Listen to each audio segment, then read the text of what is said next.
మీరు మాత్రం నాలాగా ఆలోచించకండి. కొన్ని నెలల క్రితం నేనెలా ఆలోచించేదాన్నంటే, నాకంటూ ఏది వద్దనుకునేదాన్ని. అంటే బంగారం అంటే బంగారం వద్దనుకునేదాన్ని. ఇల్లంటే ఇల్లు వద్దు, కారంటే కారు వద్దు.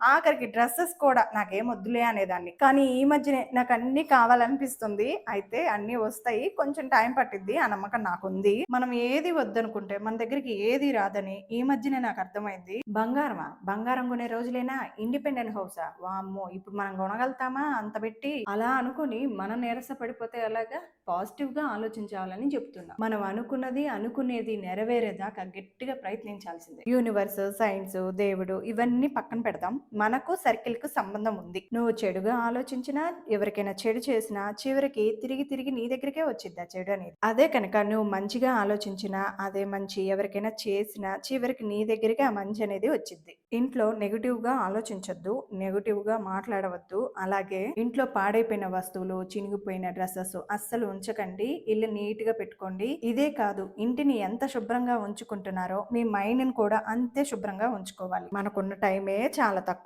ఈ తక్కువ టైంలో ఈర్ష్య, ద్వేషం, ఏడుపులు, గొడవలు ఇవన్నీ మనకొద్దురా.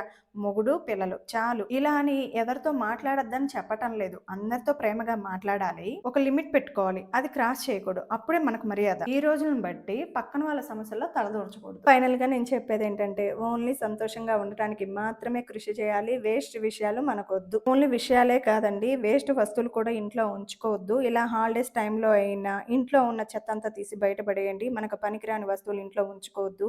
ఇలా వేస్ట్‌ని ఇంట్లో ఉంచుకోవటం వల్ల నెగటివిటీ అంతా ఇంట్లో చేరిద్ది.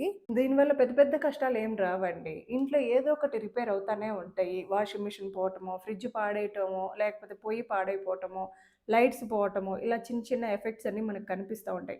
అందుకే నెగటివిటీ పోవాలంటే ఇంట్లో వేస్ట్‌నంతా పడేయాలి. చినిగిపోయిన బట్టలు, విరిగిపోయిన కుర్చీలు ఇలాంటివి ఏమి ఉంచొద్దని చెప్తున్నా. సారీ వేస్ట్‌ని పడేస్తున్నట్లు వీడియో తీస్తే బావుండేది. కానీ ఏంటంటే మా ఇంట్లో వేస్ట్ ఎక్కువగా ఉండదు. ఎప్పటికప్పుడు వేస్ట్ అంతా తీసేస్తాను. అందుకే మీకు ఆ వీడియో చూపించలేకపోతున్నా.